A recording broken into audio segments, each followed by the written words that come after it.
Welcome to the panel discussion on a topic of paramount importance, the role of institutional partnerships in unlocking opportunities for women and their economic development. My name is Fatemah Din, Senior Director from Korn Ferry. Today I'm joined with Natalie Chan, Founder and CEO of Own Academy, Orsola Zocchi, Institutional Investor Relations and Sustainability Lead at October Financial Services, and Yasmine Baker, Senior Manager for Expo Live Innovation Programme. Today we will discuss and delve deep into three critical themes that shape the very fabric of our societies and economies. Firstly, across the globe there is a growing acknowledgement that the empowerment of women is not only about ensuring social justice, it is about fostering innovation, driving productivity, and creating resilient economies. Secondly, we will explore the persistent barriers that hinder women's full economic participation. Identifying and dismantling these barriers is crucial for creating a level playing field where every female can realise her full potential. And lastly, we will focus on the effective strategies and best practices to establish institutional partnerships that promote inclusive economic development. Collaboration between governments, businesses, non-profits, and communities is not just a solution, it is the solution. Together, we can create environments where women can not only be encouraged to participate, but are provided with the tools, the resources, and the opportunities they need to thrive. My first question is to Natalie Chan. Hello, Natalie. Despite the growing recognition on the importance of promoting gender equality, women still face numerous barriers that hinder their full participation in the economy. As the founder and CEO of Own Academy, can you share your entrepreneurial perspective on the main barriers that women face when it comes to their participation in this context? Thanks, Fatima. First of all, thank you so much for having me for a part of this panel. I think just to give a bit of context to what I do at Own Academy, so it gives a bit more of a perspective, is that the Own Academy is about helping young people try out different careers at the teenage years with collaboration with corporate employers in order for young people to really be part of that understanding of what happens in careers, because you cannot be who you do not know. So we work very closely with employers to be able to bring them into the fold of education and really be more integrated from the career world to the education world. So I think to answer your question, first of all, we need to understand that it's hard to generalize the impact of women in the world of business, because there's just many layers to it. I mean, we're talking about cultural, societal, and financial. And I think what's interesting is that according to research, by 2028, women will own about 75% of the discretionary spend, so making them the world's greatest influencers. So with that trajectory, there's a lot of amazing opportunities. And I think there's three main barriers that I'll identify here. First of all is the lack of gender egalitarian access to basic quality education and training opportunities for women, especially for those that are less privileged in a social and economic background. And I think this educational gap will basically limit the skills and knowledge, which is basically essential for a more meaningful economic participation. And the second barrier is that many industries are still male-dominated, sectors like STEM, manufacturing, construction, and it's often very significant gender imbalance. And this is very discouraging for young women to basically pursue these industries. And so women may not have equal access to opportunities and can face basically bias in recruitment and advancement. And the third one is really the gender bias and stereotypes that continue to affect our hiring and career progression. Like, women are expected to be primarily responsible for childcare and homemaking, and balancing their professional and personal lives can be actually quite hard to do. And that will be basically limiting their sort of contribution to respective industries. And I think with these three barriers, as an entrepreneur, what I want to do is basically to play my role in the entrepreneurial space is to basically combat these as much as we can. So the way that I try to help with that is basically most of my team are mainly women. We're 80% women on the team that with young children, because women really need a lot more flexibility in terms of their work, as well as their caretaker role as the caretaker role. And so we really want to empower women within the workspace that we have. And we also want to give them more responsibilities to know that they can. So I think there's a lot of like confidence building as well. So we really hope that we can create a safe space for women to feel like they are, not being like evaluated against like a male counterpart, but really like, there's so much work and there's so much work that we still can do as a society to really help elevate women. And it really requires everybody to play their part and really move this dynamic forward. Where do you see the biggest opportunities for women to ensure their full and active participation in the economy? So I think there's three main sort of solutions to that as well. It's like, first of all, we need to really provide a wider access to educational resources and skills training. And that emphasizes on problem solving and professional soft skills development. Because in the professional landscape, more than academic achievement and technical skills that will allow for women to thrive in problem solving, and such as like communication, growth mindset, teamwork, creativity, and empathy. The second point is really to encourage career discovery and exploration at an earlier age, because you really cannot be who you do not know. And I think women are not aware about the kind of industries that are available to them. And they won't be able to work towards kind of landing a role in these industries if they don't know that it exists as an option. So I think career discovery and exploration are very much needed within young women to understand the context of that job. And the third of all is really on the exposure and connecting young women to more multifaceted women industry professionals, especially in these like male-dominated industries, to help them understand that women today are really defying gender stereotypes and norms, and that this will hopefully expand and deepen their perspective with what success looks like in today's world for women. Thank you, Natalie. Thank you. My second question is to Orsola Zocchi, Institutional Investor Relations and Sustainability Lead at October Financial Services. One of the key barriers that female entrepreneurs face is the lack of access to venture capital or funding. In your opinion, what innovative financial policies should be put in place to bridge the existing gender gaps? And how can these partnerships collaborate with financial institutions to create supportive environments that enable women to thrive in the economic landscape? Thank you, Fatemah. So just as a quick way of introduction, what is our core business area at October, and why are we particularly well positioned to have an insight into this question? So October is a pan-European fintech company whose business area is SME lending, so targeted on small and very small enterprises. To date, we have around €1 billion lent to more than 4,000 SMEs. And the core of our business, true to our nature as a fintech, is to develop innovative technologies which allow automated analysis of the investment opportunities that are presented to us, and to implement, once again, automated credit scoring and loan granting models, which makes access to financing quicker for SMEs who put in the financing demand, and easier for them to understand and to apply, and easier for us as well to pay out the funds as quickly and as possible. And so the core of our mission is really to democratize and facilitate access to financing for smaller companies, which is especially the case for women entrepreneurs starting out a new venture, right?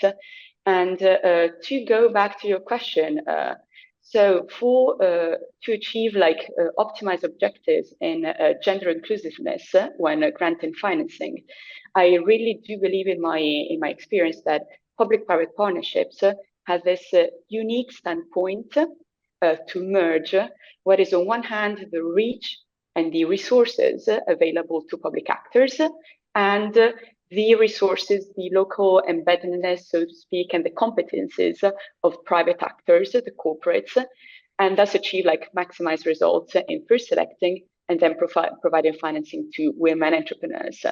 And this, let's say, partnerships can be optimized with a systematic approach, which in my experience comes down to really three key steps. The first step is to identify policies dedicated to the identification of clusters in need of intervention. So what are the geographical areas for the economic sectors where women's participation in the entrepreneurial market is particularly low. And where do private corporates come in? Usually they are, as I said, more embedded into the territory or the local communities, and they should have direct experience and direct knowledge on what are the market voids, the market shortfalls, right? And they can provide intel on areas most in need of interventions. And where does the public come in? Of course, in this case, you would exploit government's reach and data collection capacities to really tune down on the areas in need of intervention. And the second step, you have to come together to implement policies to create accessible channels through which ideas, entrepreneurial ideas and projects on behalf of women especially can be put forward. And, as Natalie was previously saying, it can very often be the case that women have like an entrepreneurial idea, but not the means to make them known, or not like a low awareness on who to get in contact with, right, to put their idea forward. Or maybe there's something culturally holding them up from coming forward, right? And this is the creation of these channels, these enabling channels is the perfect ground for public-private partnerships to come in. Let me make an example. You could have like a public tender call from a public corporate in that sector, but supported like by public funding or by public outreach, right? And so you would have on one hand availability of public funds or subsidies for participation, which would encourage women who may be reliant, for instance, on a male breadwinner at home and not have like many economical means to put them into their entrepreneurial venture to come forward. Or on the opposite side, you could have a private tender call for work in a public sector, but supported and sidelined by experts or skill development programs coming from the private sectors. So for this would allow to bridge the skill gap, which is likely to create for women who maybe stayed away long from the job market, or had to stay at home and take care of the family instead of advancing their professional growth in the way that is needed to launch a venture. And the last step in this like step-by-step scale, so to speak, would be the setup of dedicated financing vehicles. So you identify the opportunity and you have to source and allocate the money to this opportunity, right? And these financing vehicles, to ensure that they get to the appropriate target, so financing for women and their ventures, they can be customized in our experience with our main European investors on two possible levels, so to speak. First, you would either target the geographical or sectoral cluster that you have identified with lower share of women's entrepreneurial participation, and the spillover effects, of course, would always be very important. Or you can target your vehicle to any sector or geography, but with dedicated pockets. So let's say a percentile share, targeting projects that are submitted by women entrepreneurs. So the word of like, securitization finance or personalization of vehicles has got several opportunities of personalization to really achieve, let's say, reach out to the target of a women population. Thank you. Thank you. And over to Yasmine Baker. So in the same vein, with your experience at Expo Live Innovation Programme, can you provide examples of successful partnership initiatives that have offered scalable solutions, creating meaningful change for women in various sectors? And what elements are essential for ensuring these partnerships act as catalysts for change, unlocking significant opportunities, and fostering sustainable growth?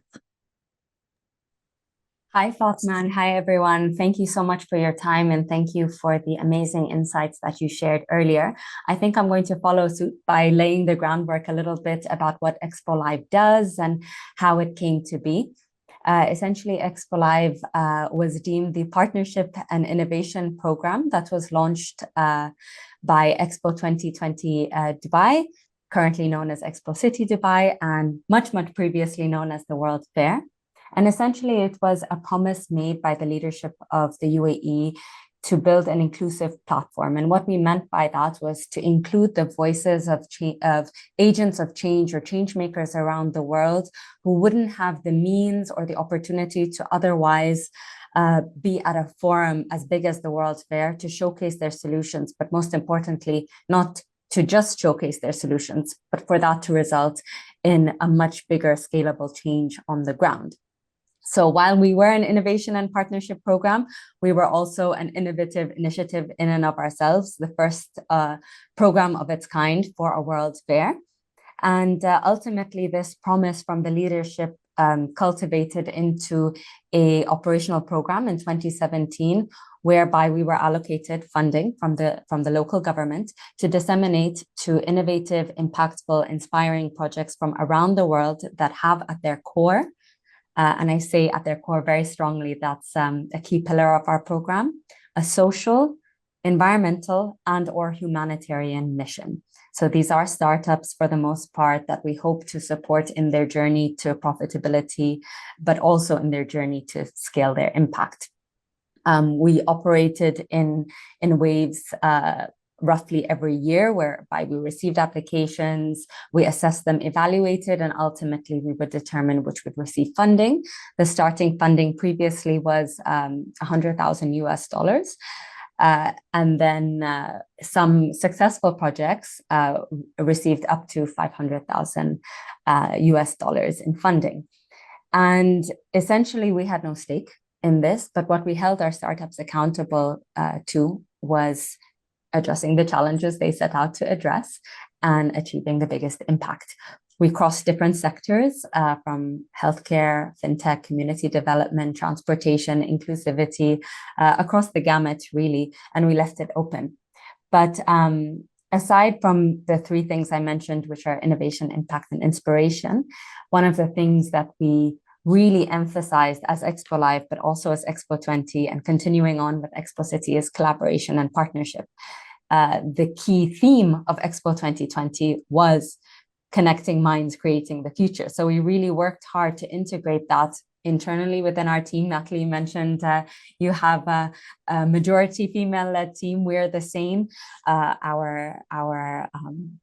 Our chief, so to speak, is Her Excellency Reem Al-Hashimi, who wears many different hats and who I think plays a key role in disseminating these values, but also across our networks. So as Expo Live, we played a very obvious role of a funder for these startups, but we played maybe a less obvious, but at times more important role of being a convener. We were convening these startups and galvanizing or fostering partnerships across different cohorts, across different geographies, across different sectors, from across different areas, from academia to public sector to private sector, media, and so on, and really leveraging all of the partnerships and networks of previously Expo 2020 and currently Expo City to essentially make sure that we're changing the future for the better. And this took many different forms. And in the space of social impact, these types of successful partnerships can make the difference between 10,000 people changing their lives for the better in one community to 10 million people's lives being changed across different continents, or in the case of climate change, 10 tons of carbon in one village to 10 million tons of carbon across continents. So that's something we're really, really proud to have achieved. We funded over 140 projects from 76 countries in the past, and through our funding, we were able to support the setup or establishment of 300 partnerships amounting to $80 million US purely in funding across the world. And if you include all the in-kind non-commercial resources, this would amount to 160 million resources. Now, what's amazing about this initiative is really the diversity of what you see on the ground. I mentioned some of the sectors, and of course, many of the challenges that are being addressed by our network of global innovators, that's what we call them, are challenges that affect, in some cases, exclusively women. Things like, Natalie and Orsola, you both touched on the social element, but also sometimes primarily women in fields such as agriculture and sustainability. But then also the solutions are being generated by women. We have a number of women-led startups that have really been pioneers in their fields and able to scale their solutions through partnerships from somewhere like Nigeria to Nigeria and Nepal and Europe and so on and so forth. So it's, again, something we're really impressed with, something we're very proud of, but all of the success is credited to the network of having not just the right people at the table to have the conversation, but also a diversity of people. You asked me, of course, I digressed a little bit to give context, but about some examples. We have one project that really hones in on the themes of women's sustainability and partnerships, which is called SATI. They are based in India, and essentially what's interesting is that they started off as a male-led team, a majority male team that was working on the challenge of period poverty in rural and urban areas in India, but also on sustainability. So they would take the waste materials, the agri-waste from banana farms and banana trees, and developed a patented process for making female menstruation products. And then they would work with partners on the ground to ensure that these are disseminated to different communities at a fair price, or in some cases free of charge. And they were really able to take this to thousands and thousands, over tens of thousands of people who are in need of this basic right. So that's one of the key stories that I think highlights this trio scenario. And when it comes to women, I'm going to borrow a quote from our Women's Pavilion that goes, "When women thrive, humanity thrives." I think this is something that we've seen through our work, and something we hope to continue to see in future cycles of the program. Thank you so much, Yasmine. Appreciate that. And my final question to all of you on the panel today: what is your key takeaway messages to policymakers, organizations, and institutions? And how can these stakeholders collaborate strategically to maximize the impacts of their efforts? I'll start with Natalie. First of all, I think it's so amazing that us three women, or us four women, are kind of coming together to talk about the role that we play in this ecosystem of like women empowerment, because it really takes all of us to kind of come in and know what we're accountable in our various roles to really push this forward. And so to the policymakers and the kind of different partnerships that we have, I think there are three main takeaways. One is to really prioritize education and training for women, especially on these like transferable professional skills. The second is, how do we empower employers to be the educators and really develop future talent by shaping the next generation of women leaders and change makers? Because this will really require better collaboration between like educational institutions, companies, and professionals. And finally is really, how can we start taking more risks and be willing to break status quo in order to move humanity forward? I think we've come a long way with where women are now, but there's still a very long way to go. And I know that it will happen one day, but we just need to keep patching at it. Thank you, Natalie. Yasmine, over to you. Thank you very much, Natalie. I'm glad you mentioned risk. I certainly would resonate with that in my key message. I think it's, again, about having the right voices at the table, the right perspective, but also a diversity of perspectives. I think we're seeing that a lot of the challenges that we're facing as women, or a lot of the challenges that the world is facing in general, can be rectified and remedied by having a number of different players, not your conventional problem solvers, to be able to bring that perspectives, and solutions really can cascade, not anymore just from top down, but from bottom up. And the other thing is to be proactive in these partnerships. We see the need now to bring our voices together to speak louder, whether it comes to climate change or a number of different issues that we're facing. It's only if we do this in collaboration and not in silos that we can really create a viable, sustainable, prosperous future. We have the great advantage now of having different forums. Expo 2020 was just one, a time and a place. emerging out of the wake of a global pandemic where everyone was in silos. And then we brought everyone together and were able to partner a student with a minister, with a tribal leader, all in one conversation, solving one thing. And I think that's the spirit in which I would like to encourage things to move forward. Thank you, Yasmine. And to Orsola? Yes, thank you, Fatemah. So I thank you to all the panelists for the many points raised, and I think we did have like several points in common into our point of view and in our interventions, and that in itself already shapes the way to go forward. But if I had to pick one single takeaway message, Yasmine was talking about the importance of being a convener of public-private partnerships. So allow me to rebound on that for a second. In my view and in my experience for our investors and our clients, women's participation in the entrepreneurial market must be thought of in a holistic way. And so must the public-private partnership devised to this purpose. What I mean is that access to financing is only one link of the chain, right?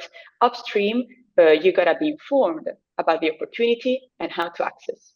And downstream, you gotta use the financing you obtained effectively for your business, but not only, also for your personal development.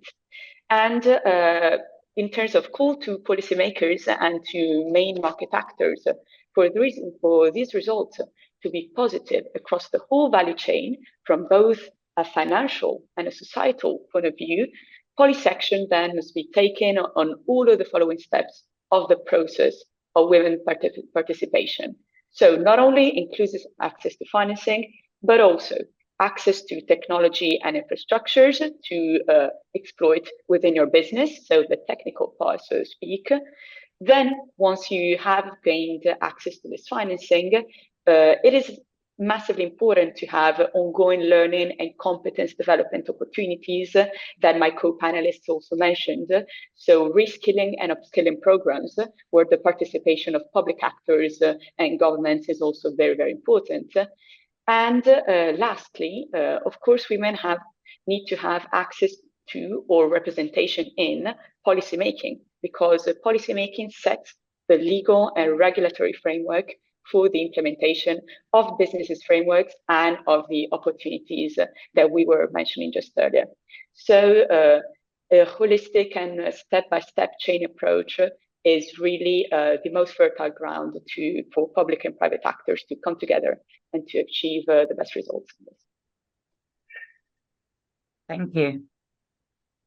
So we've delved into crucial topics exploring the significance of institutional partnerships in advancing women's economic development and identifying effective strategies to promote gender equality in various sectors.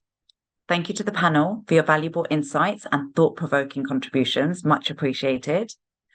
As we conclude, let me leave you with a few takeaway messages. Firstly, institutional partnerships are not just about collaboration. They are about creating ecosystems of support, mentorship, and opportunities that enable women to thrive in diverse fields. Secondly, empowering women economically is not just a moral imperative, it's a strategic investment. When women are economically empowered, societies flourish, economies grow, and communities prosper. And lastly, collective action is required.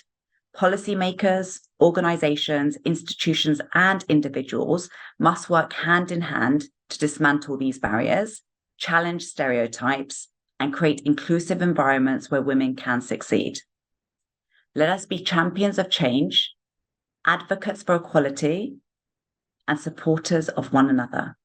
Thank you very much.